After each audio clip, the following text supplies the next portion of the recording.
What's happening, everybody?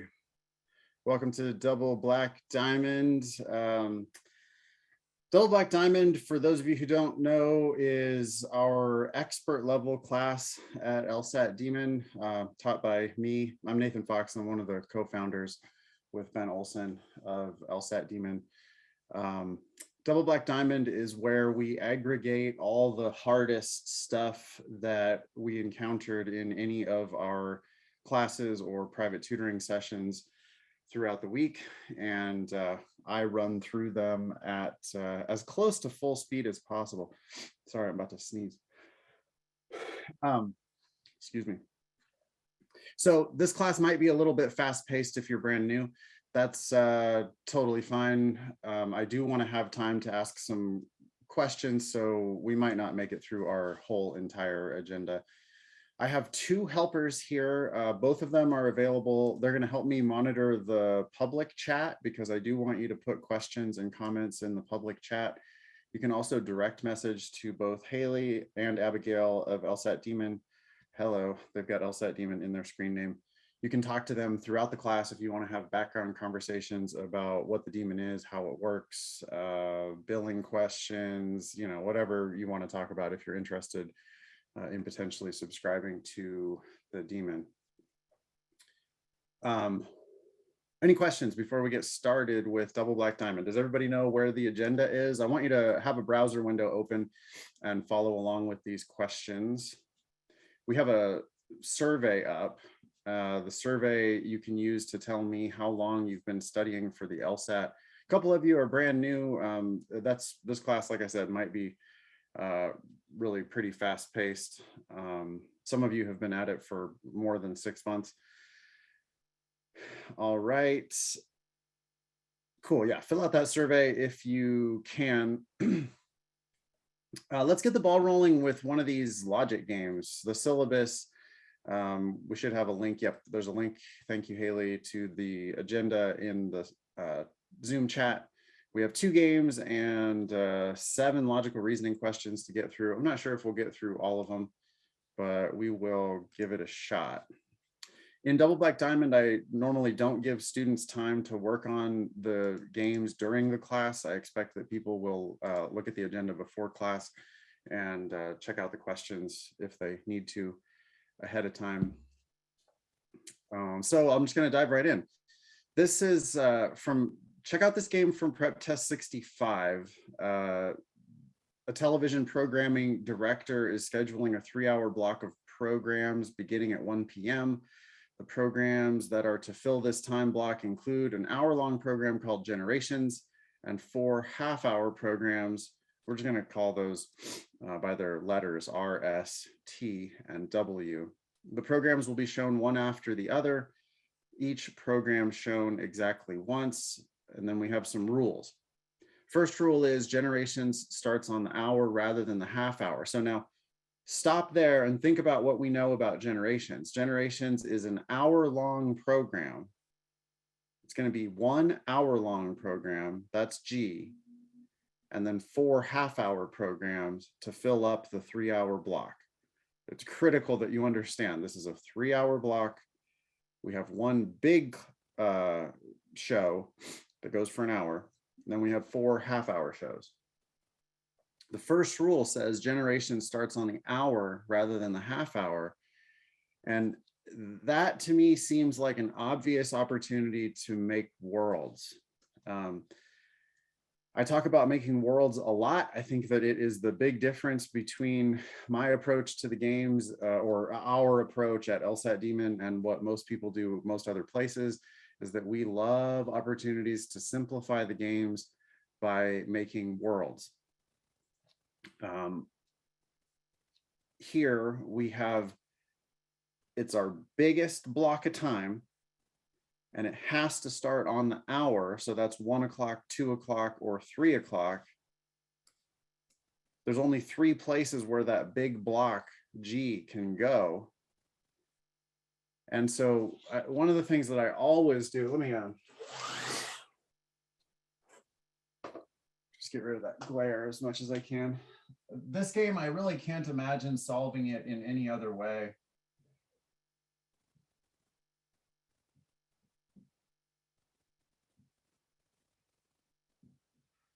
These are 6 half-hour blocks. This would be 1 o'clock. This would be 2 o'clock, and this would be 3 o'clock. So then this is 1:30, that's 2:30, and that's 3:30. G is the thing I'm going to start with here, because G, it takes up a whole hour, and it has to start at either 1 o'clock, 2 o'clock, or 3 o'clock. So what I always see on this game is G taking up 2 half-hour slots starting at either 1 o'clock, 2 o'clock, or 3 o'clock. Believe it or not, this one move vastly simplifies this game. I've already eliminated the first rule. The first rule, generation starts on the hour rather than the half hour. I could have written that down. I could have put G equals 1, 2, 3, or I could have put like not G at 1:30, not G at 2:30, not G at 3:30, or I could have done a lot of other ways of saying the same thing. But to me, the simplest way to say it is just, well, there's 3 possible worlds or solution paths for this game. G has to start at 1, 2, or 3. And now I get to forget about G takes up a whole big hour-long block. I also get to forget about G has to start on the hour. The reason why I get to forget about those rules is that I can't break those rules as long as I stay either in this, or this world. The purpose of making worlds is to eliminate rules and therefore simplify my life. All right, haven't even looked at the rest of the rules yet. T has to start on the half hour rather than the hour. Okay, so T then has to start here or here. T has to start here or here. T has to start here or here. I had a choice to make there. I could have put not T here, not T here, not T here, not T here, not T here, not T here. But I have a preference for writing down variables where they do go, where they can go, rather than where they can't go, because I want to like solve the puzzle as much as possible. This handle means that T can flip-flop between those 2 spots, but it can't go anywhere else. R has to be before S.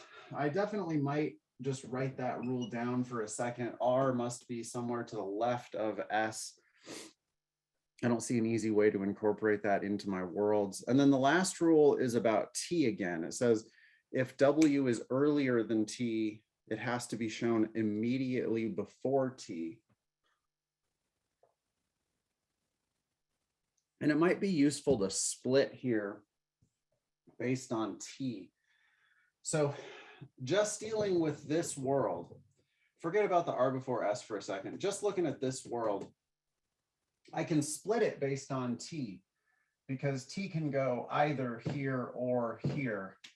So there's 2 solutions based on T. Both of them include G hogging up the 1 o'clock spot.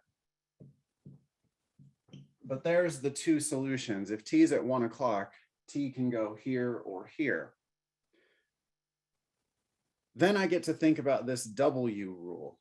Okay, so by the way, this splitting into 2 is just as good as having this handle. And the reason why I went ahead and made that split is that I saw that I had another rule about T, and it's like, okay, well, let me see if I can incorporate this other rule about T.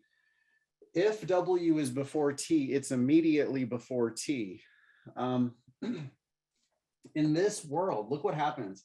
If G hogs up the 1 o'clock spot and T doesn't start until 3:30, then W definitely is before T. If W is before T, it must be immediately before T. So in this very top world, W would have to be here. That's the only place it can possibly go. It is going to be before T. The last rule says, well, then it has to be immediately before T. In this world, I want to point this out to you, that in this world, that rule about W really doesn't do anything, because if W goes here or here, well, then it's not before T, so that last rule doesn't even apply. And if it goes here, it is before T. So the rule applies, but it's also immediately before T. So the rule has no effect because that's the only place that W can even possibly go before T is immediately before T. Cool, that was pretty productive. So now I'm gonna make the split again, and I'm probably gonna end up here with 6 worlds, believe it or not.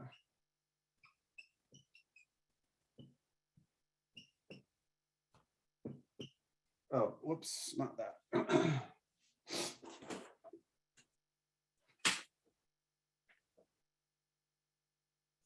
Splitting the world where G goes at 2 o'clock, splitting based on T. Same thing is going to happen. And that's one thing that you'll learn about these logic games is that you get deeper into each individual game and you realize, oh, okay, the same kind of cascade of rules is going to happen a lot. In this world, W is going to be before T, here, here, or here. So because it's before T, it must be immediately before T, so it goes there.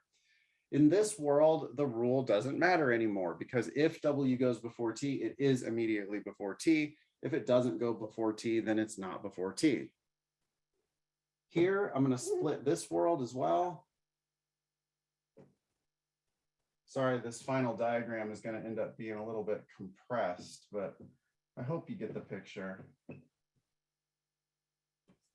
When G's at 3 o'clock, T can go at 1:30 or 2:30. In this template, W is before T, so it must be immediately before T. In this world, if W is before T, it is immediately before T, or it's just not before T, in which case the rule doesn't apply. At this point, I now have 6 templates, and those templates have incorporated every rule except for R before S. And I'm going to get to implement that as well.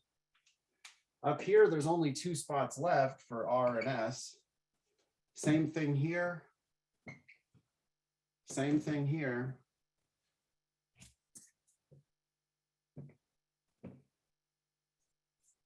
And now I'm playing a very simple game. And at this point, I would just go ahead and dive into the questions because in this template, W can go anywhere with R before S. In this template, W can go anywhere with R before S. In this template, W can go anywhere with R before S. And in this, and this template, I'm already done. So the only thing that's left here then is a very simple game because my worlds allowed me to bake in all of the complicated rules, including that nasty last rule, which was a conditional rule. I'm able to bake that conditional rule into my templates, and all I'm left with is R before S with W. Anywhere that there's open spots, it's R before S with W. And there I wouldn't split any further because I'm playing a real simple game. I just have one rule and one wild card, and it's just not that hard to sort that out. Now, it's true that in this template, there are 3 different ways to do it. You could go WRS, or you could go RWS, or you could go RSW. But I can kind of picture those in my head, so I don't think I really need to turn this into 3 worlds and this into 3 worlds and this into 3 worlds. I certainly could, but I don't feel that it's necessary. In fact, I think it's kind of easier just to be left with that trivial bit of complexity. From there, I would tackle the questions. Number 17 is a list question, which I would always do by process of elimination. So here, I'm just gonna take one rule at a time and knock out answer choices. G has to start on the hour. Okay, so A has G starting at 1 o'clock, that's good. B has G as the very last program, that's these templates, that's good. C is gonna be out because C has G starting at 2:30. If you start with a half hour, and then G, well, then that means G's not on the hour. So C's out. D and E each have G last, which is totally fine. So that rule's done. C is done. T has to start on the half hour. Okay, so A has T starting on the hour because that would be an hour-long program, then 2 half-hour programs, then T would be at the top of the hour. So that's out. B has 3 half-hour programs, then T. So that's T on the half hour. So B's still alive. D has 3 half-hour programs, then T, that's fine. E has 1 half-hour program, then T, that's fine. I'm done with the second rule, and I'm also done with A and C. Third rule, R before S, real easy to test. B has R before S, D has R before S. Oops, E has S before R, so that gets rid of E. Down to the last rule, and I'm down to just B and D. If W before T, then it has to be immediately before T, and I can see that D violates that rule. Leaving only B. I've tested all the rules. B is the only possible answer. That's the answer. Then I would go through and do all the if questions. If Waterloo is first, then how many orders are there in which the remaining programs could be shown? Okay, so if Waterloo is first, that can happen here, and it would have to be W, T, G, R, S. So there's one way to do it. And it can happen here, W, T, R, S, G. But these are the only 2 templates, and I will know exactly the full layout in both of those templates. So there's only 2 orders where W can be first. So the answer for number 18 is B. Number 19, if R is the second program, let's see, here R is the second program. Here R could be the second program. But that's it.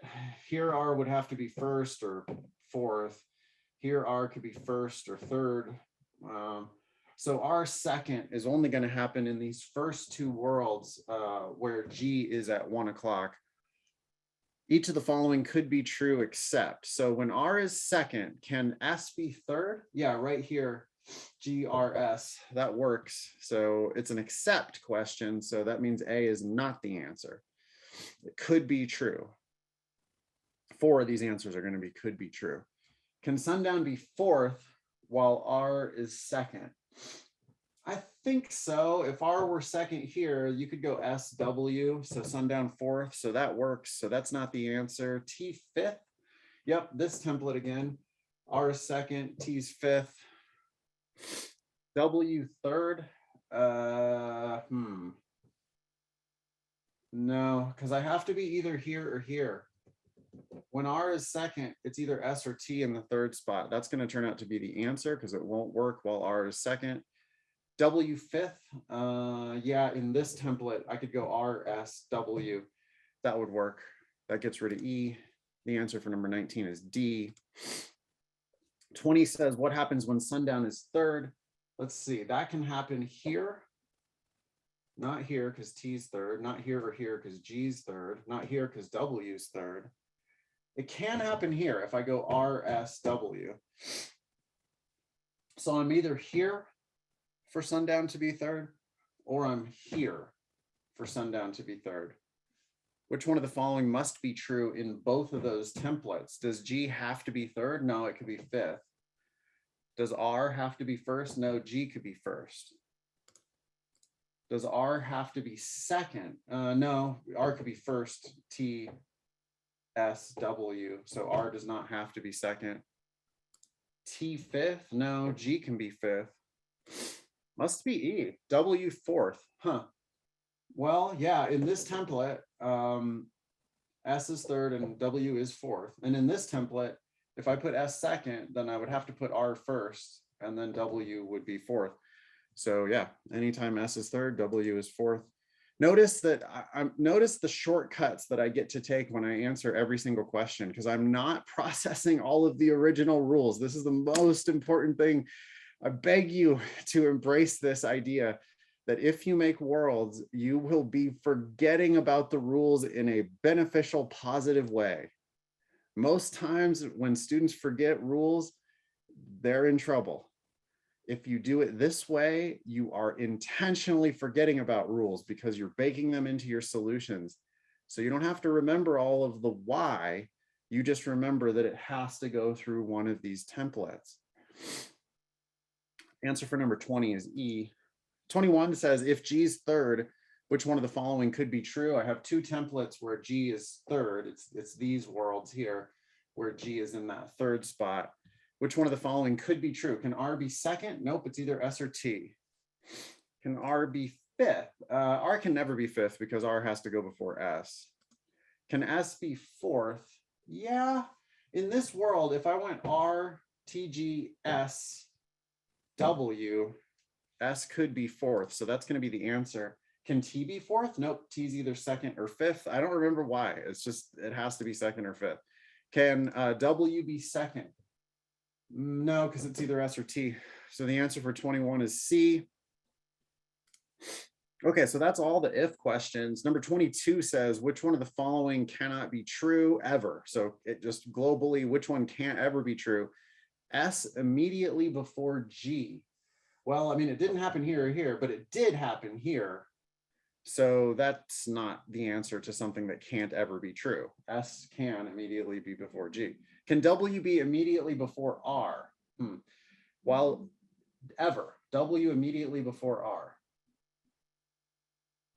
Well, not here because you need R before S, or if R were here, S would have to be here. So that's not W immediately before R.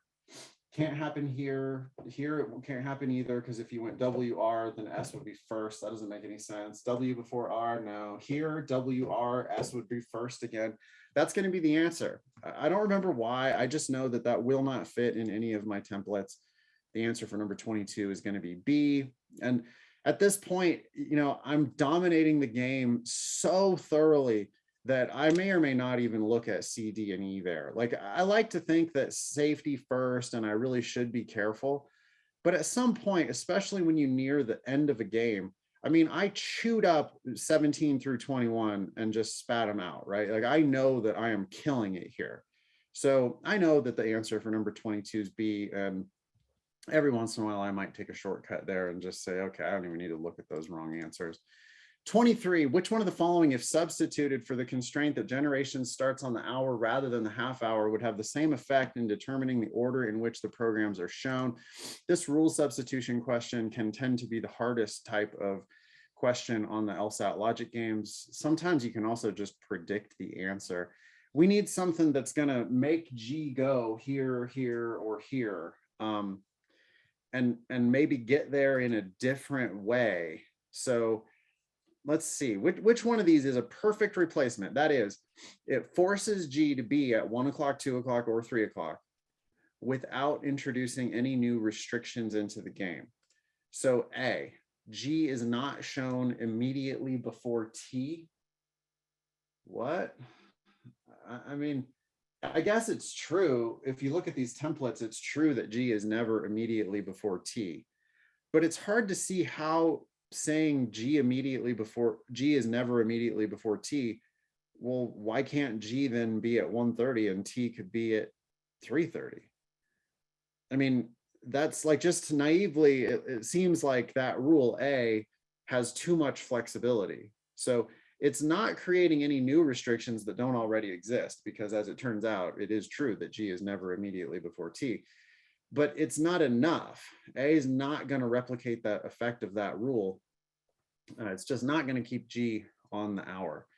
B says G's either first or fifth. That one's really easy to eliminate, because in these two templates, G was third. So B is clearly introducing a new restriction into the game. It is not a fact that G has to go first or fifth. G can also go third. So B is too restrictive, and it is out for that reason. C says G is neither second nor fourth. If you're not second or fourth, then that means you have to be first, third, or fifth. And if you're G, and if you're first, third, or fifth, then that means you're going to be starting at 1 o'clock, 2 o'clock, or 3 o'clock. So C is another way of saying that same thing, and is therefore correct. And that's the game. At that point, I would be happy with C. I might glance at D and E. D's conditional. D only applies when G is third. So what if G was second? Well, then that rule that D specifies wouldn't even apply. So there's no way it can possibly keep G on the hours. E also only applies when G is not shown first. If it's not first, then it's later than Terry. I mean, that actually isn't even true, because look at these worlds where G's last. If it's last, it's not first, and it's not before Terry in either of those templates. So E is also specifying some new weird restriction on the game. C is the one that perfectly replicates the rule. That's the game, and I would be moving forward. All right. I know that that's a lot. It can definitely be drinking from the fire hose sometimes in double black diamond, especially if you're new or if you're scoring, anything less than 150 or so. The pace of double black diamond might be a lot for you. But if you're in your, 160s or higher and you're looking for a challenge, double black diamond could be a real good fit for you. I've recorded now probably 30 of these double black diamond sessions, and if you're a live subscriber, you have access to all 30 of those recorded classes. So you could go, if you like this pace, if you like this feel, you could go back through and binge. You could do double black diamond every day if that's what you thought was best for your LSAT prep. Again, that's for live subscribers to LSAT Demon. All righty, let me see if I can answer some questions. Abigail, Haley, help me out if there's something that I'm for sure missing, but I'll start with Judy's question. I think I did use worlds for approaching this question. You think you did? I mean, you either did or you didn't, but okay. Just wondering, is trying to make worlds always the best approach in space limiting types of games? I've never heard that phrase before, space limiting types of games. I'm not really sure what you're talking about. Sometimes I wonder if it creates so many possibilities or takes so much time to list every possibility more than the example where it may actually take more time than necessary. How do we determine when to stop? Yeah, it's an excellent question, Judy. I'm going to say this again. I want to get a tattoo of this, okay? The purpose of making worlds is to eliminate rules. You think that the purpose is to fully flesh out all of your worlds. No, that is not the purpose. The purpose of making worlds is to eliminate rules. So how do I know when to stop? Well, can I eliminate rules by going further? If no, then it's time to stop. So here, as it turned out, my templates did get almost fully fleshed out, especially after I made that split based on T. But I didn't know that I was going to have 6 worlds when I started. I made 3 worlds because I knew I could eliminate the rules about G. And by the way, I eliminated 2 rules at once because the rule that G is an hour-long program is a rule, right? That's a thing you have to remember, that, oh boy, G takes up a full hour. So I had that rule, and I had the rule that G has to start on the hour. And then I just drew it out. G, G, G, starting at 1 o'clock, 2 o'clock, or 3 o'clock, eliminating 2 rules with 1 move. Then when I realized that there were 2 rules about T, I essentially ended up doing the same thing. I split this world based on T so that I could eliminate those rules based on T. Then I split this world based on T so that I could eliminate those rules based on T. Then I split this world based on T so I could eliminate those rules on T. Once I did that, it turned out beautifully. All I had left was just R before S with W. And so you go to the extent that you are able to incorporate rules into your diagram so that you don't have to remember those rules forever. You stop when you can't go any further productively. But I have no idea how many worlds there are going to be before I start, and I'm just going to keep going until I get to a point where I don't feel like I'm making any forward progress. You feel the wheels slipping at some point. You're like, well, I can't really productively go any further. Like, for example, there are 3 ways to do this, and I totally could have split it out all 3 ways. The thing is, what am I really doing? Well, I'm just in 1 out of my 6 templates. I'm going to split that 3 ways just so that I can not have to process this very trivial level of complexity. There's a bit of an art to it, of course, but the more you practice, the better you're going to get at making that decision of whether I should go further or not. Tyra says, what made G the world creator and not T? That's an excellent question, Tyra. The reason why I chose the reason why I chose G there is because G is what I like to refer to as a big block. Literally, it's bigger, right? G took up an hour, and I saw that there were only 3 places where G could go. So I figured, hey, man, it's like I get 2 slots filled in 3 worlds. That's pretty good. That's 33%, right? It's 1/3 of my spots are going to be filled with G. And then I get to, you know, and I realized that I likely might end up splitting based on T down the road. Why not start with T instead? Well, I mean, it's true that there are 3 places where T can go. But let me just actually show that to you.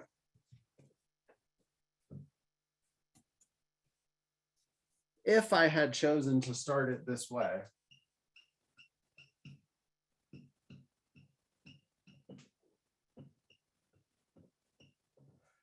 what's going to happen is I'm going to end up just making the G split after I start with worlds based on T. So T on the half hour goes here, here, or here. There are some implications. In this world, W is before T, so it has to be immediately before T.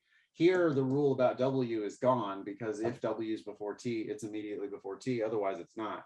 Here, I guess, you know, just the W can't go in those 2 first spots. But rather than do that, I think it just seems obvious to me that the very next thing I would do is split based on G, because G is this big block. When T goes here, well, okay, then G can no longer go at 1 o'clock, but it can still go at 2 or 3, and that would look like this.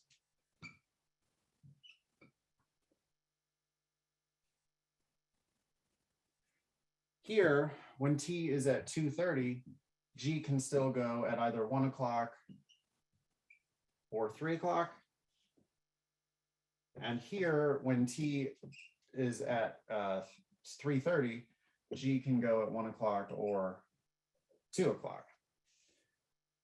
And then you've got the R before S thing, and you've got the W rule, and you end up, basically what's going to happen is you're going to end up in the exact same place, even though you made a totally different first move. So hopefully that's helpful.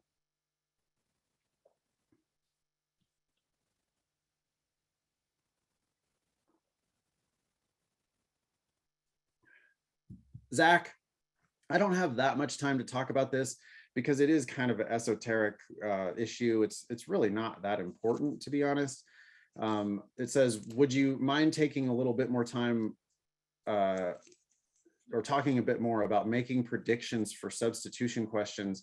This is really just a Hail Mary for any that may occur before the last question of game 4. Yeah, so, you know, it's just not your problem, right? You're talking about 1 question at the end of the section. If you already have 22 points in the bank, then you've already won, right? And it's just like, okay, so 1 additional point, sure.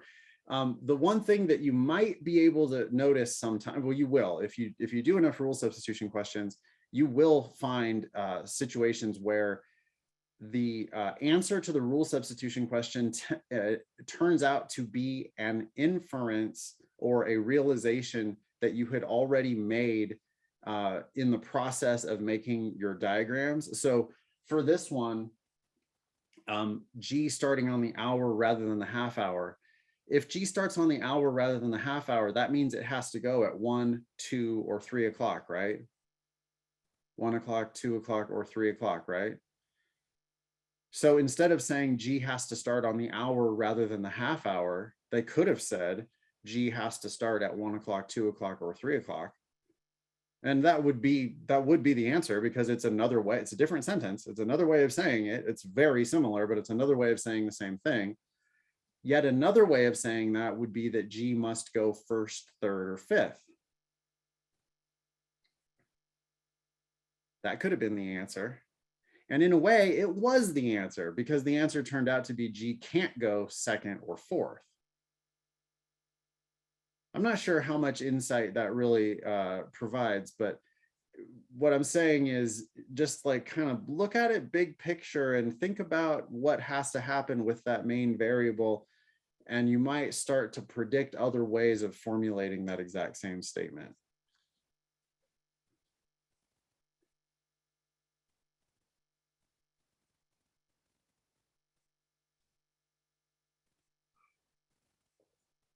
Roxanne says, I understand the main purpose is to eliminate rules, but does that require that it covers all possibilities? Like when we split based on G, those were the only options. Sometimes I split, then there are loose ends. You really do need to be careful, okay? Measure twice, cut once. It is, yes, you do have to cover all possibilities. Now that can be covered though through empty templates, right? So my initial split based on G,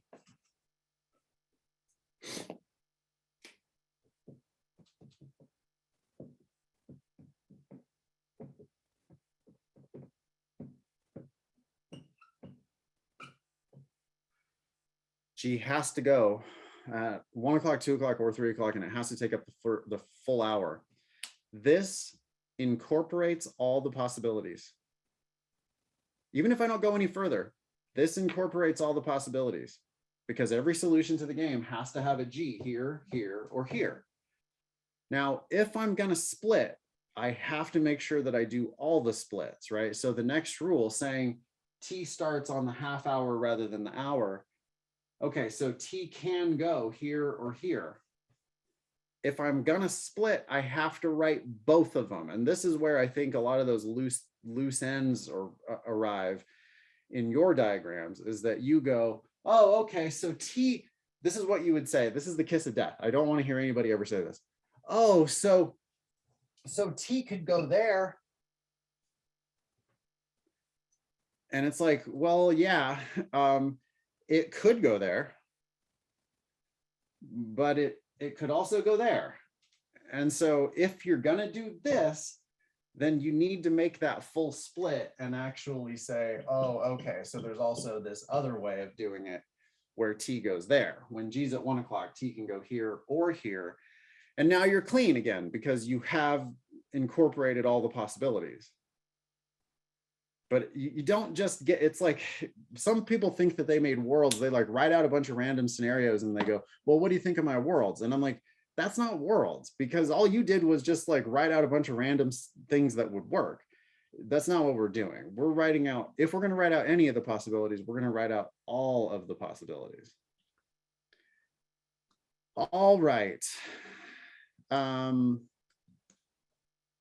Thank you very much for your questions and your participation. I think that we should probably move, let's shift gears into logical reasoning. I should point out here, logic games is the easiest section on which to improve. Many people go from like low single digits in a 35-minute section of the games when they start, all the way up to perfect section every single time on logic games. Believe it or not, I mean, that is a thing that happens all the time. And when we hear from people who, you know, improved their score from 143 to 173, which we do hear, those people definitely are scoring perfectly on the games. Like, you just don't get into the 170s if you don't perfect your games. And we have like 100 tests worth of games in the LSAT daemon. We have multiple video explanations for every game that has ever existed. We have multiple classes throughout the week about logic games. We have an ask button on every page if you want to ask questions of Abigail and our awesome ask button team. You can hit an ask on every single page in the daemon. If you are not yet perfect at the LSAT logic games, you need to get there. And it's really just a matter of work. You got to start doing games every single day. Like, do a section of games every day until you perfect it. Excuse me one second.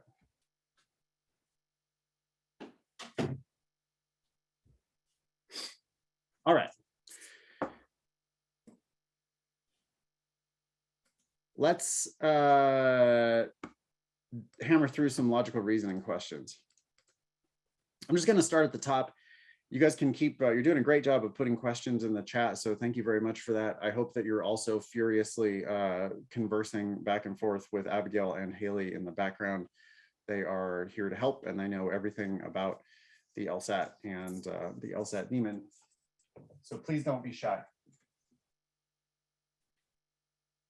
You can also use the raise hand feature in Zoom if you want me to call on you, or just drop questions into the public chat. That's fine too.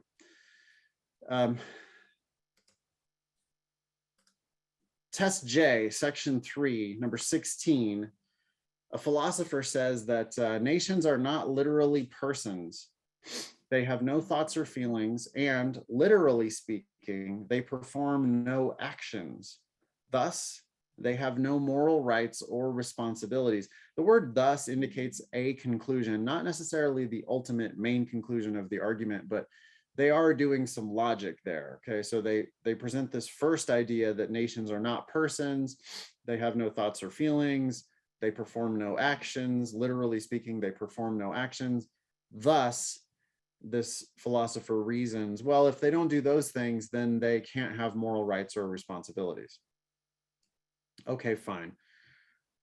It continues, but no nation can survive unless many of its citizens attribute such rights and responsibilities to it, for nothing else could prompt people to make the sacrifices national citizenship demands. Okay, so it's not true that, according to this philosopher, it's not true that nations have moral rights or responsibilities, but the philosopher says, unless many, which just means some, so unless some of our citizens, many of them, how many, I don't know, some of them, unless some of our citizens attribute those rights that they do not have, but some of our citizens have to attribute those rights, or else they won't make sacrifices national citizenship demands. Obviously then, blank. And it's a hard question because it's not obvious. What do you mean obvious? I'm not sure that any of this is that obvious, but we're supposed to most logically complete the argument, which means based on the evidence that they have presented, what could they say there that would make the most sense without like randomly making up a bunch of shit? Okay, we need something that is safe here. This is a evidence-based question. It's a passage-based question. And they're not asking us to fill in the blank with a speculation. They're not asking us to fill in the blank with anything outside of what we've already read. Based on what they've said, which one of these would be a safe thing for them to say? Well, a nation can't survive unless many of the citizens hold this false belief. Why? Well, because nothing else could prompt them to make the sacrifices national citizenship demands. But the point is, the nation won't survive unless these people hold this belief that is actually incorrect. A, the nation cannot continue to exist unless something other than the false belief. No. I don't want anything outside the argument here. I want inside the argument. I want something that I have evidence for. They said you can't survive unless they have this belief. I don't want something besides that belief. I want them to have that false belief. Otherwise, the nation can't survive. That's what they said. A is making stuff up. A is just speculative. B, the nation can't survive unless many of its citizens have some beliefs that are literally false. Yeah, it is literally false that nations have these rights and responsibilities, according to this philosopher. That is false. But if people don't believe that they do have those rights and responsibilities, then the nation can't survive. So this author would be, if you give them their evidence, this author is fully justified in saying that this nation can't survive unless many of its citizens have some beliefs that are literally false. What beliefs? Oh, well, the belief that nations have these moral rights and responsibilities. And that's going to turn out to be the answer. C, the nation can never be a target of moral praise or blame. No. This philosopher said that they don't have rights and responsibilities. This author didn't say that you can't still give them moral praise or blame, whatever that means.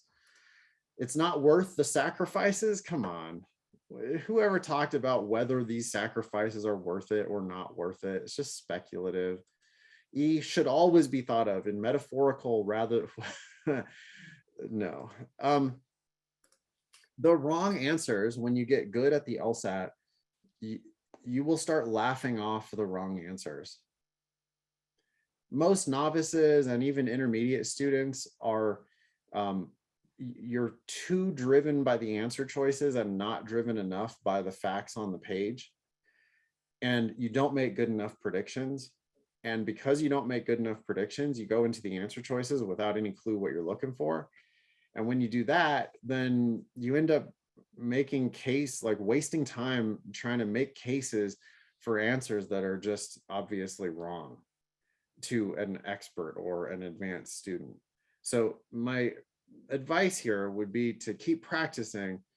And ultimately, if you're going to be good at the LSAT, you are going to seriously disrespect the wrong answer choices. Like you're going to be looking for reasons why they're wrong. Frequently, you're going to be like, I don't even understand what you're talking about. Goodbye. That does presume that you do understand what they're talking about when they make their argument. So you need to take the time to make sure that you unpack the argument and really have a good, strong prediction for what would make sense to fill in that blank. Then when you go to the answer choices, you're like, nah. Oh, there it is. Yeah, okay, that fits perfectly. No. And you're moving on to the next question. Novices spend like 80% of their time on the answer choices, but experts spend 80% of their time on the argument itself and making a prediction. And then we get to go fast when we fly through the answer choices, just dismissing answers that are clearly incorrect. I know it's multiple choice. I know that you got in bad habits. You might have done this because of the SAT or some other tests you took in college. I know that you think, well, the answer is right there in front of me. So all I got to do is just look through the 5 answers and then, the right one will pop out. That's not really the way this test works.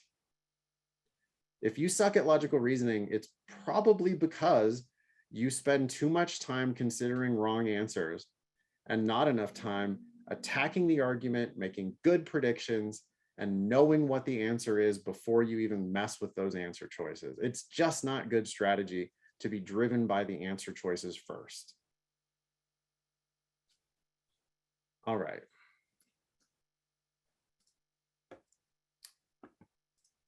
Let's try another logical reasoning question.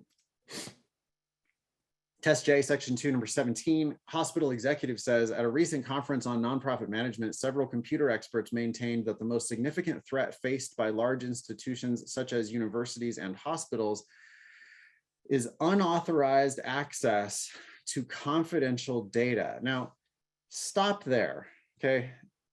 If you blaze ahead to the rest of this argument, you have missed a precious opportunity to object. Your job as a lawyer is to be a pain in the ass. That's what good lawyers do a lot of the time. Especially those of you who want to go be like do-gooders, you need to be a thorn in the side of whoever you're talking to. Like, you need to be out there causing problems for people. And I'm ready to cause a problem as soon as I read that first statement. These computer experts, who are these people now? Picture computer experts in your mind. Okay. I was just at a Dungeons and Dragons store the other day. I know what computer experts look like.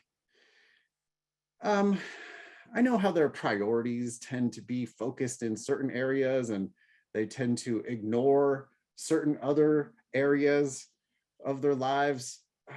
Okay, these computer experts, now what are they doing? They're at a conference on nonprofit management. So right away, I'm like, okay, who invited the nerds to this nonprofit management conference? All right. What are they doing? Well, they're there maintaining that the most significant threat faced by large institutions such as universities and hospitals is unauthorized access to confidential data. Okay, wait a minute. Y'all ever been in a university before? Yeah, you have. Y'all been in a hospital before? You have. Those are gigantic institutions. And yeah, they have computers. Yeah, they have data. But we're in the middle of a global pandemic. Do you really think that the biggest challenge that's facing, Stanford University or Stanford University Hospital, do you really think that the biggest challenge that they're facing is unauthorized access to confidential data? I'm not saying that unauthorized access to confidential data is not a problem. Could be a real big problem. But is it the most significant threat faced by a university or a hospital? What about disease? What about pandemics? What about, I don't know, terrorism? What about forest fires? Like, there's lots of big things out there besides. Okay, anyway, so you can see yourself objecting to these nerds, right? It's like, hey, I understand that you're an expert in this area, and I understand that you feel strongly about this, but think about who you're talking to. You're talking to somebody who runs a hospital? Okay, it might be one of their priorities, but you don't get to ultimately, like, immediately jump to the front of the line. Anyway, in light of this testimony, we should make the protection of our clients' confidentiality our highest priority, says the hospital executive. So somehow this hospital executive was just, charmed by these nerds, and they're just like willing to take the advice of these computer guys and say, yep, okay, client confidentiality, that's now our highest priority here at this hospital. Oh man, really? Emergency services are not your highest priority? Your operating rooms, like the cleanliness of your surgical theaters, that's not your highest priority? What about feeding all of the people who are in your thousands of hospital beds, making sure that those people have food or heat or water? That's not your highest priority? Okay, all right. Now that's obviously, like, I'm being theatrical about this, and I'm overemphasizing what we should be doing on these types of questions. But my message is, if you're not engaging and you're not debating with these people, then you're just begging for them to bullshit you. They are going to lie to you. This argument is basically a lie, right? It's just like, you have to give good counsel. Now imagine now that you're like chief counsel of this hospital. Some of you someday will probably be chief counsel in a medical context. If you're chief counsel and you hear the hospital executive say, this is the CEO or whatever, you're at the meeting, and the hospital executive says, well, these guys, I mean, they were talking to me about Gloomhaven, and then they told me that client confidentiality, data confidentiality is the biggest, that's the biggest risk faced. So we're going to make that our number one priority here at the hospital. And you're the chief counsel. It is your job at that point to say, hey, boss, what about all of the deaths that might occur if we make data confidentiality our primary concern instead of life support? The hospital executive's argument is most vulnerable to which one of the following objections? I've already made it. It's, why are you relying on these computer experts to determine your number one priority? A, the argument confuses the causes of a problem with the appropriate solutions to that problem. What? That would be like, I'm cold, that's the problem. I'm cold because it's snowing outside, therefore snow is going to solve my cold problem. That doesn't make any sense. It's certainly not what this hospital executive did. B, the argument relies on the testimony of experts whose expertise is not shown to be sufficiently broad to support their general claim. Absolutely. These people are experts in computers. Being an expert in computers is not enough to justify a broad claim about the priorities of a hospital. You could have said that it should be a priority, but you don't get to say that it's the main threat or the ultimate, like this hospital executive is setting his #1 priority, highest priority.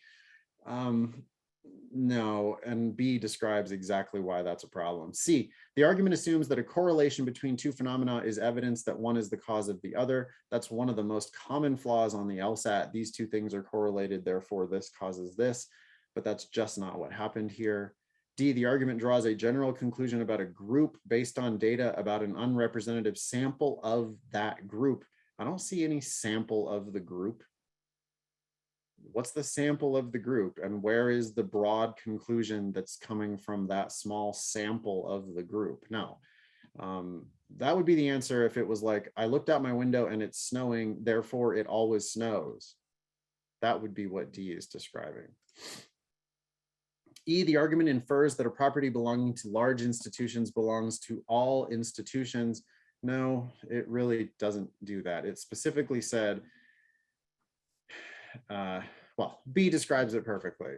These people are not experts in hospital administration, and this hospital executive seemed to think that they are. So the answer is B. All right, that was another lengthy lecture. Sorry about that. Questions? Everything perfectly clear there? I'm trying to model for you the right type of aggressive approach to LSAT logical reasoning. You need to be getting in there, man. You need to be like fighting with these people. You need to say, not so fast. You need to say, wait a minute, what was that? And you need to rearrange their argument to make sure you understand it. You need to say, wait a second, what about this? Or what about this? Or what about this other thing? You just need to train yourself to try to object to these arguments, because if they're making an argument on LSAT logical reasoning, it is objectionable 90% of the time. 10% of the time, you won't be able to find an objection. And sometimes they actually do make good arguments. But 90% of the time, you should be like, wait a second, at the very least, there's a missing piece here. And, or it's just outright flawed. And you got to be able to say why. All right. Test J, section 3, number 24. A sociologist says romanticists who claim that people are not born evil. Romanticists who claim that people are not born evil, but may be made evil by the imperfect institutions that they form, cannot be right. Okay, so these are people who are saying there's no such thing as being born evil. You're not evil. You are made evil by the imperfect institutions that you formed. So imperfect institution, you know, might be a political party, it might be a whole form of government, it might be capitalism, it might be the church, it might be a university, you know, any institution that we have formed. These romanticists say, well, the people were good, but then they created the church, and then they became evil. According to this sociologist, those people can't be right. Why? Well, they can't be right because they misunderstand the causal relationship between people and their institutions. After all, institutions are merely collections of people. If we're going to use church as the example here of an institution that might have been created by good people, but then caused people to turn evil. This person, this sociologist, is saying, yeah, so that's not possible because the church is nothing but a collection of the people. And so if the people were good to begin with, then a church is just a collection of the people. So that collection of the people can't have made the people themselves evil. And my objection to that would be, bullshit. Have you ever seen a mob before? have you ever seen a riot before? Have you ever seen a, like even what about, like God, one of those horrible stories from a concert where people start feeling trapped and then they start stampeding on each other, and next thing you know, they're stepping on each other's necks. I'm fully willing to believe that those are good people. But that institution of a, mosh pit or a crowded music festival, those institutions that they have created might have resulted in them doing evil things.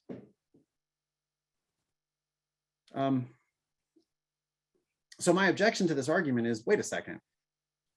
I'm granting that an institution is nothing but a collection of the people.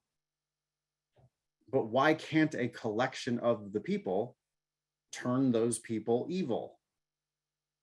Like a mob, or like a riot, or like a football team, or whatever. I mean, just like, why can't a group of people lose their minds? Which one of the following principles, if valid, would most help to justify the sociologist argument? Okay, I always start off attacking the argument. Then when I read this question, I go, oh, okay, I'm playing for the other team. No problem. I know the weaknesses of this argument. This question is asking me to strengthen the argument. To strengthen this argument, a beautiful answer would be something that defends the argument against my attacks. My attacks were pretty damning, I think. Like, really? You don't think that there can be, have you been on Twitter? You don't think that a collection of, you don't think that like a hive mind can be a bad thing? Well, to strengthen the argument, we need to defend against that attack. So we basically need to say something like, it's not possible for an institution to affect its individual members. That would be a great answer. Like, it is not possible for a collection of people to change the attributes of the individuals in the group. That would be a perfect answer here. A, people acting together in institutions can do more good or evil than people acting individually. That actually hurts the argument. I'm looking for a strengthener, but A is like what I would say. I mean, A seems to be talking about collective action, being powerful, which could be powerful for evil. B, institutions formed by people are inevitably imperfect. That seems like another weakener. I'm looking for a strengthener. C, people should not be overly optimistic in their view of individual human beings. What? A lot of the answers I'm just like, huh? And I'm just move on to the next. D, a society's institutions are the surest gauge of that society's values. What does that have to do with whether these institutions can turn people evil? E, the whole does not determine the properties of the things that compose it. Aha. The whole, meaning the institution, the things that compose it, meaning the individuals in the group.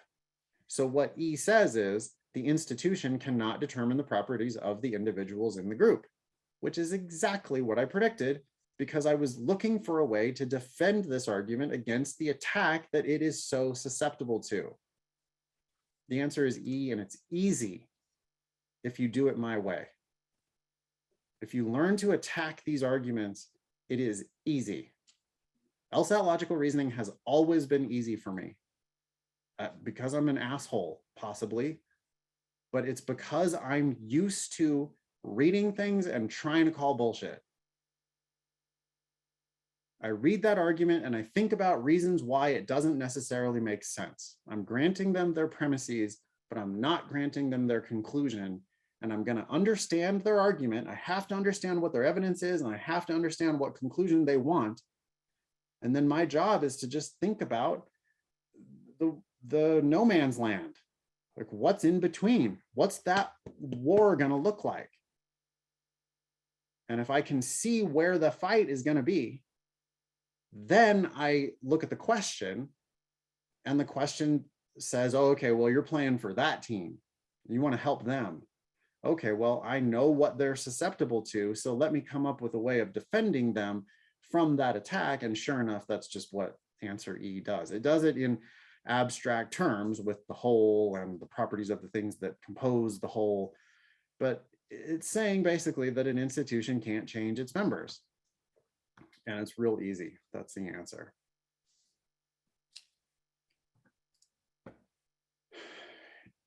Thank you, Abigail. I am not yelling at you.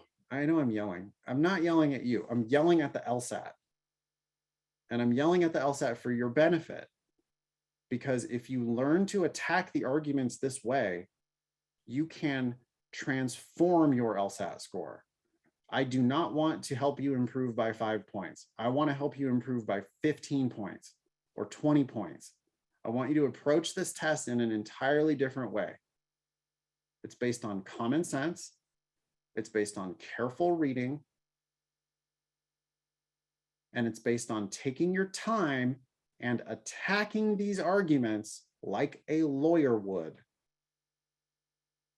You know, many of you come into this with like, oh, standardized tests are bullshit. I listened to that Malcolm Gladwell episode about the LSAT, and he thought that the LSAT was bullshit. So, you know, this isn't really, it's not like actually like law school at all. It's a totally separate thing. And this is just, you know, I just need to get past this. And then once I get in law school, it'll be different. What a crock of shit that is. Ask any of our teachers that have been to law school, the type of training that you're doing on LSAT logical reasoning in particular. LSAT logical reasoning is extremely lawyerly. Read arguments, think about what the evidence is, think about what the desired outcome is, and think about what is in the missing piece. That is exactly what you do in law school. When you take your 1L legal writing and research class, it's going to be like, here's the facts. What do we think the conclusion is going to be? Well, I don't know. We need to start filling in some of these blanks and asking some of these questions to see what the law might dictate is going to be the outcome in this exact situation. But you gotta, yeah, Abina, it is time to wake up. If you guys are going to be lawyers, you need to start reading carefully. You need to start understanding the words on the page. Ultimately, in your career, almost all of you are going to be working solitary. You are going to be working in solitary. Even if you're in a gigantic law firm of 3,000 people, you're going to be solitary. You're going to be in your computer. I mean, you're going to have multiple computer screens with multiple documents, and your life is going to be lived in those documents. And it's going to be, can I understand this? Can I figure out what action is required? You know, what are we missing here? How are we going to win this case? What I's need to be dotted and what T's need to be crossed in order to force the outcome that we want for our client? And LSAT logical reasoning, I think, is extremely lawyerly in that regard. All right. We have about 20 minutes left. There's no way we're going to make it through all of these questions. I think we're at kind of a decision point. I'm happy to do more logical reasoning questions, or I can go back and do that other logic game. And I'm happy for y'all to decide.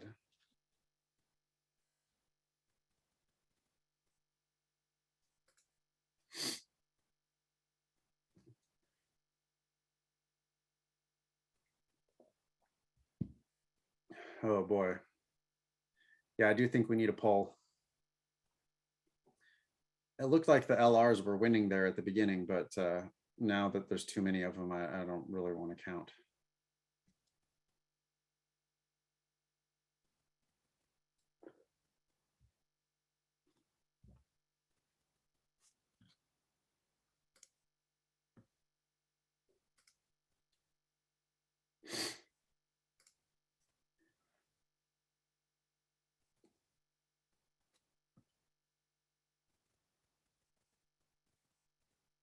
There we go. All right, poll's open. Do you want the game or do you want more LR? It's democracy. All right, LR wins. Here we go.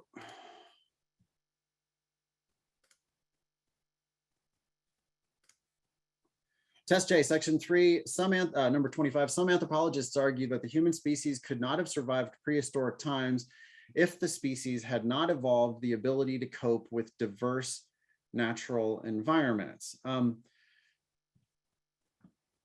right away I go, well, let's think this through. We did survive. So if these anthropologists are right, we must have evolved the ability to cope with diverse natural environments, which I think we have, we have in fact, right? Some of us live in Phoenix and some of us live in Wisconsin, and we have evolved the ability to deal with pretty diverse natural environments. So are these sociologists, or sorry, are these anthropologists right? What does the speaker think? My guess is that the speaker thinks that these anthropologists are wrong, because otherwise, why would you even be here talking? But it continues. It says, however, there is considerable evidence that Australopithecus afarensis, a prehistoric species related to early humans, also thrived in a diverse array of environments, but became extinct. Oh no, don't do it. Oh God. Hence, the anthropologists' claim is false. The reason why I lamented there about what they were about to do is that they committed the LSAT's most common flaw. This argument confuses sufficient for necessary. The anthropologists said we would not have survived if we hadn't evolved this ability, meaning the ability is necessary for our survival.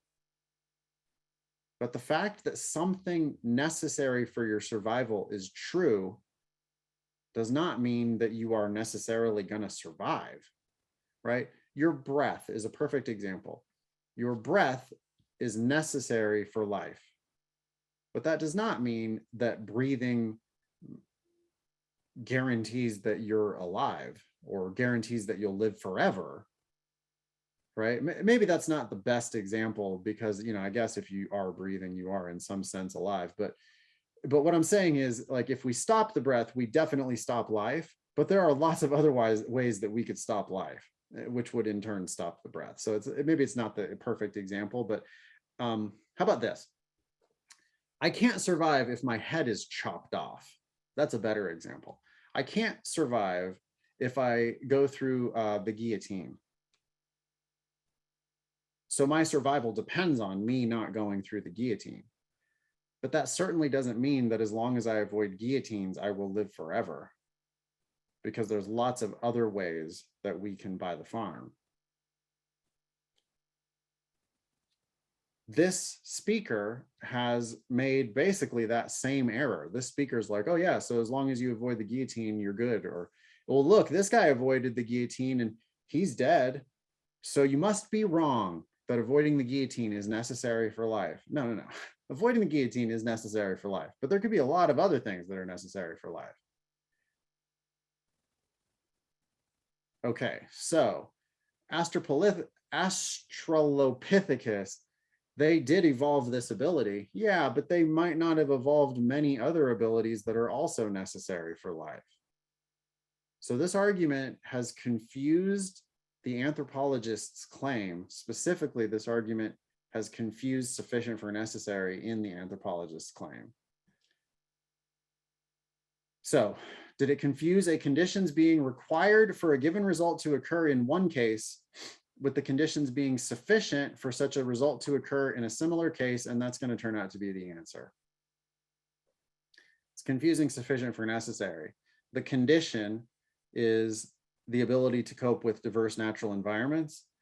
The anthropologists said that is necessary in order for us to survive. In order for humans to survive, we must have evolved that ability. And then they misunderstand that and say, oh, well, then if that were true, then Australopithecus should also have survived, because they think that it is enough. They think that it is sufficient, but it was not described as enough or sufficient. It was described as, without this, we're dead. Not, if we have this, we will survive. And A is another way of describing that, and A is going to turn out to be the correct answer here. I'm not going to take the time to go through all of these wrong answers because A is just the answer here. It's a it's a number 25, which ones that come at the end of the sections tend to be the hardest questions on the LSAT, but some of them are easy as well. And this one actually is easy if you have the proper training. You read that argument and you go, no, you're confusing necessary for sufficient, or confusing sufficient for necessary. And A describes exactly that, and it's going to easily turn out to be A here. Even in double black diamond, we end up running across real easy questions. Judy's asking about D, so let me take a peek at D. Fails to consider the possibility that Australopithecus afarensis had one or more characteristics that lessened its chances of surviving prehistoric times. I don't think it's fair to make that accusation. You're accusing them of failing to consider the possibility that AA, let's call him AA, Australopithecus afarensis, AA. D shows up yelling about, hey, you failed to consider that AA might have had a small brain, or you failed to consider that AA might have been really susceptible to lion attacks. But this speaker could turn right around and say, no, I didn't. Of course, we're all mortal. We all have many things that lessen our chances of surviving. We spread diseases around, and we eat poorly, and we don't exercise, and we are dumb, and we get eaten by lions. And so, yeah, what? I didn't fail to consider the possibility that AA had one or more characteristics that lessened its chances of surviving prehistoric times. I did not do that. All I'm saying is these anthropologists have to be wrong, because they said that if humans survived, they must have had the ability to evolve to survive diverse environments. And AA did that, but AA didn't survive. So the reason why D is not the answer here is that they have a way around it. They can just basically say, I didn't do that. And you don't have the goods to prove that they did. And that's why you can't pick D. Flaw questions are evidence-based.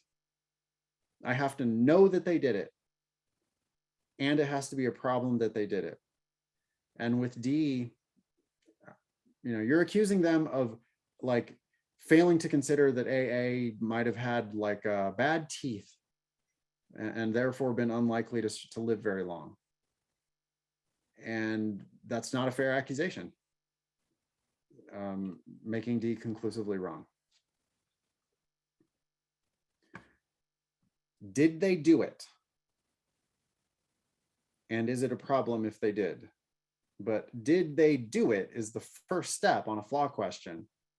And if you don't know for sure that they did that thing, then that is not the answer. You cannot pick that answer unless you can prove they did it. All right, I think we got time for one more, and then I think I'm just going to do open Q&A. You guys can use the raise hand feature. I would really like it if a couple of you talk to me. So raise your hands and ask me a question when I'm done with this explanation. Test 65, section 1, number 18, a zoologist says, every domesticated large mammal species now in existence was domesticated thousands of years ago. So I'm thinking about dogs. Let's call them a large mammal species. Maybe some of them are gigantic. So let's say we're talking about dogs, and because they are domesticated now, the zoologist's first sentence says, well, then they must have been domesticated thousands of years ago. Okay. Since those days, people undoubtedly tried innumerable times to domesticate each of the wild large mammal species that seemed worth domesticating. Huh. So let's what about rhinoceroses? I think a rhinoceros is a large mammal, and a rhinoceros would be pretty bitchin' to have, domesticated. If you had one of those guarding your, guarding your property. Rhinoceros? Come on. How cool would that be? So apparently, since the days of domesticating large mammals thousands of years ago, people undoubtedly must have tried to domesticate rhinoceri if rhinoceri seemed worth domesticating. Clearly, therefore, most wild large mammal species in existence today either would be difficult to domesticate or would not be worth domesticating. I'm in a bit of an uncomfortable spot here because I don't have an immediate objection.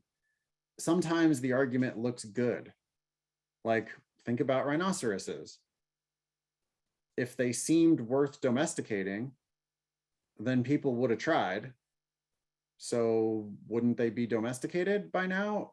Or maybe they're really difficult to domesticate, or maybe people decided that they weren't worth domesticating. Does seem like those are the only two options. But the question says the zoologist's argument requires an assumption. And what's probably happening is I'm like making that assumption myself, and I can't even see it because I'm assuming the same thing that they assumed. But if we don't have a good prediction, that can be okay. We need to go into the answers here knowing what we're looking for, at least in type. On a necessary assumption question, we're looking for the one that the author must agree with. That's the only analysis we need.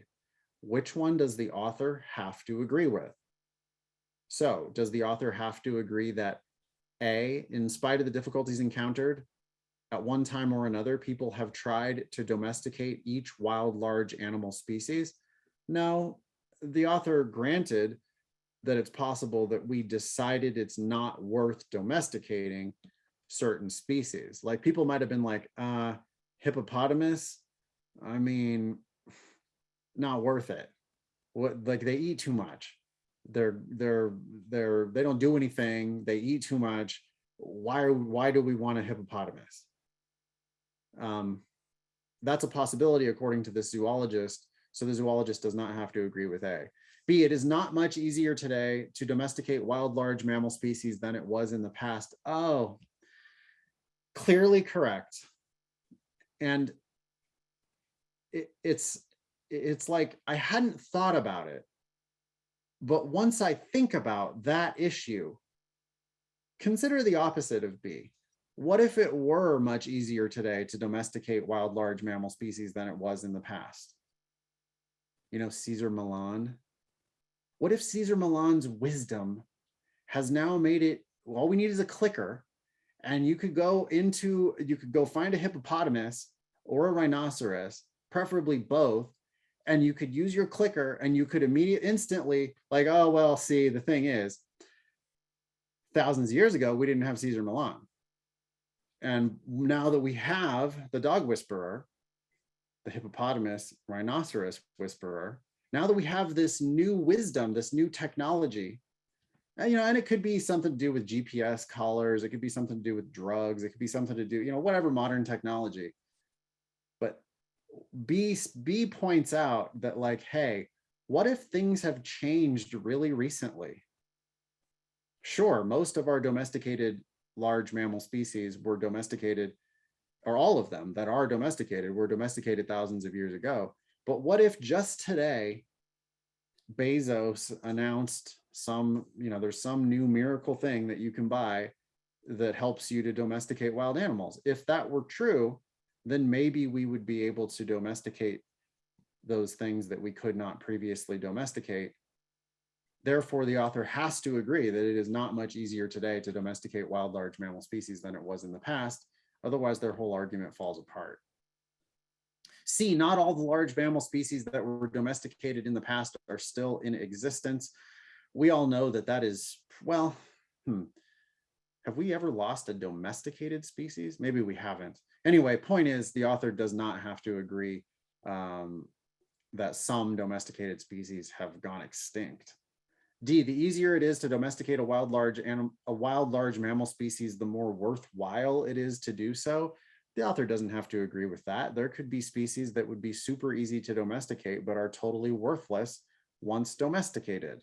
That hippopotamus, maybe it would be easy to train, but then it would do nothing for you.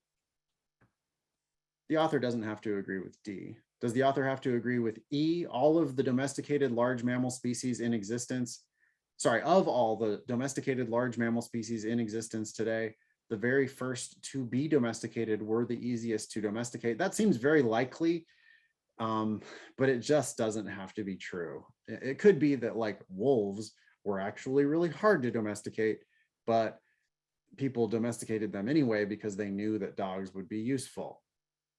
And so they went out of their way to domesticate something that was harder to domesticate than something that would have been easier to domesticate. In the end, the author does not have to agree with A or C or D or E, but the author, this zoologist, has to agree with B. Otherwise, their argument just doesn't make any sense.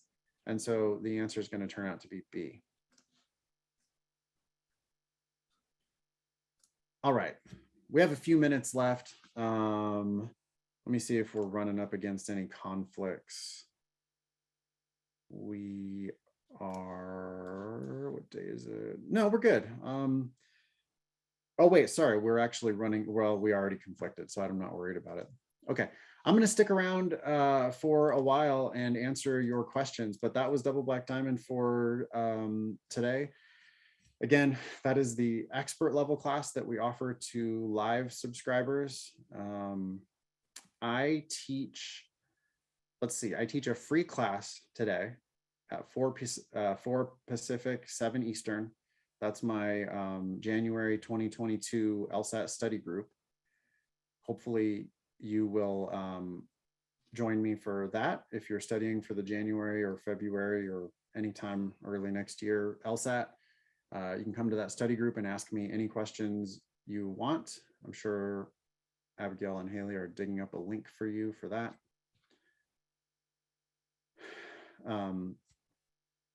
So that'll be coming at you in the chat.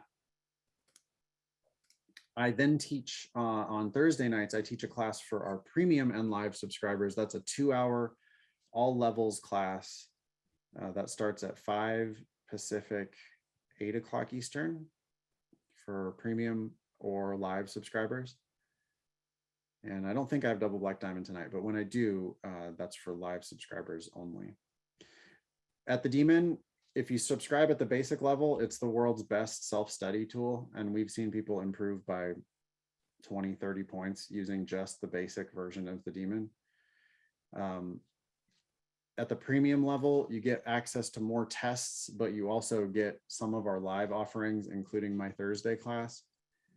At the live level, that's the most you can spend with us is $2.95 a month. And it's a screaming bargain to try 1 month of live. It really is. For $2.95, you get multiple live classes 7 days a week. You get classes from me, you get classes from Ben. We have like a dozen other teachers teaching all the topics, all the levels. And we really think that in a month, we should change your complete mindset about the LSAT. So give it a shot. Subscribe for a month and see where you're at. You know, each LSAT point is worth like $10,000 in law school scholarships in the United States. Could be more than that. And in a month, I am confident that I'm going to give you more than 1 point worth of improvement. I think it's more likely that you improve by 8 or 10 points in a month than it is that you improve by only 1 point. So I really believe in it. I hope you will give it a shot if you're considering paying for LSAT prep. I really hope that you'll study with us, whether you do or do not. Thank you very much for coming. Thank you, Abigail, for riding along and helping out with the chat. I'm going to stop record and see if somebody will ask a question.